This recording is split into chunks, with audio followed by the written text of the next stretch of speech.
Shalom Bapak Ibu Saudara semuanya, kita sekarang sudah tiba di Keluaran pasal yang ke-12.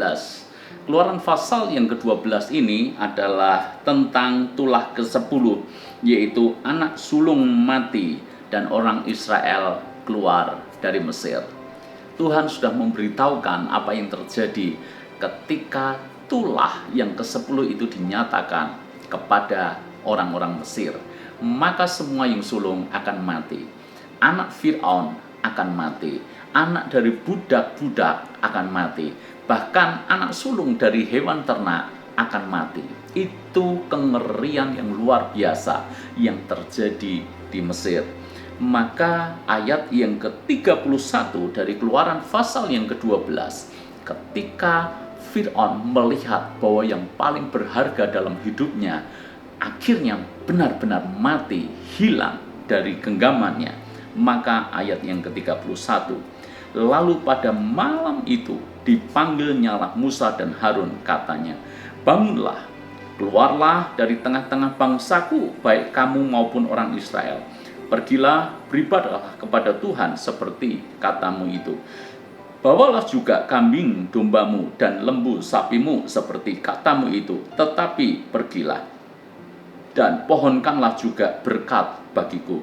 Orang Mesir juga mendesak dengan keras kepada bangsa itu, menyuruh bangsa itu pergi dengan segera dari negeri itu, sebab kata mereka, nanti kami mati semuanya. Di titik ini akhirnya Fir'aun benar-benar menyerah. Dia mengizinkan Musa dan seluruh bangsa Israel pergi. Bahkan orang-orang Mesir juga mendesak bangsa Israel harus pergi. Kenapa? Dengan mata kepala mereka sendiri, mereka melihat bagaimana Tuhan membuat perbedaan.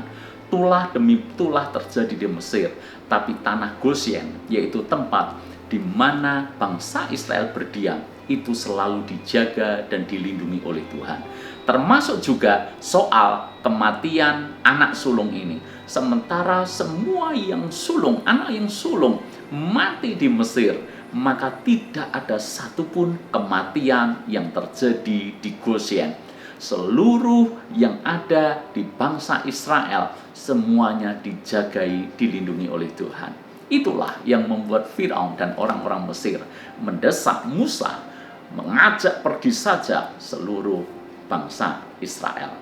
Tetapi tahukah Anda bahwa bangsa Israel pun dia harus lakukan sesuatu supaya selamat dari tulah yang ke-10 ini. Kalau Anda baca ayat yang sebelumnya dari Keluaran pasal yang ke-12 ini, saya bacakan ayat yang ke-21.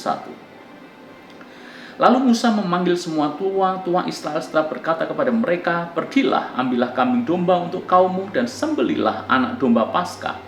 Kemudian kamu harus mengambil seikat hisop dan mencelupkannya dalam darah yang ada dalam sebuah pasu, dan darah itu kamu harus sapukan pada ambang atas dan pada kedua tiang pintu. Seorang pun dari kamu tidak boleh keluar pintu rumahnya sampai pagi, dan Tuhan akan menjalani Mesir untuk menulahinya. Apabila ia melihat darah pada ambang batas dan pada kedua tiang pintu itu, maka Tuhan akan melewati pintu itu dan tidak membiarkan pemusnah masuk ke dalam rumahmu untuk menulai. Ada sebuah ketaatan yang harus dilakukan oleh umat Israel. Apa itu? Yaitu mengoleskan darah pada tiang pintu dan ambang batas di tiang pintu itu. Dengan kata lain, Tuhan melindungi, Tuhan menjagai. Tapi bagian umat Israel adalah dia harus taat dengan perintah Tuhan, yaitu mengoleskan darah. Ini sebetulnya juga merupakan simbol daripada Paskah yang kita peringati di zaman perjanjian baru ini.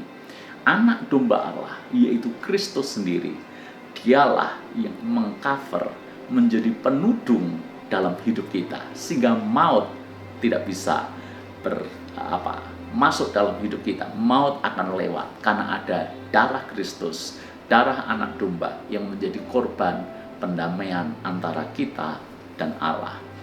Ibu bapak saudara semuanya, bagian kita adalah melakukan dengan ketaatan, dan bagian Tuhan adalah melindungi, menjaga, melewatkan kita dari segala tulah. Problem atau masalahnya adalah banyak dari antara kita minta perlindungan Tuhan, minta Tuhan menjagai, minta Tuhan memberkati, minta Tuhan melakukan hal-hal yang luar biasa dalam hidupnya, tapi dia tidak mengerjakan apa-apa dalam hidupnya. Dia tidak melakukan bagian hidupnya, dia tidak taat, tapi dia ingin berkat ketaatan itu datang kepada dia. Tentu saja ini tidak matching. Kalau kita ingin diberkati, maka kita pun harus melakukan bagian kita, taat kepada firman. Kalau ingin perjalanan kita beruntung, maka seperti yang tertulis dalam kitab Yosua, bagian kita adalah tidak menyimpang ke kanan maupun ke kiri. Kalau kita ingin mengalami perkara-perkara yang ajaib bersama dengan Tuhan, maka bagian kita adalah hidup sungguh-sungguh dengan Tuhan, mengikut Tuhan dengan sungguh-sungguh, bahkan melayani Tuhan dengan sungguh-sungguh. Hari ini kiranya firman Tuhan menjadi berkat bagi kita semuanya. Tuhan bisa buat perbedaan kalau kita melakukan bagian kita. Tuhan memberkati.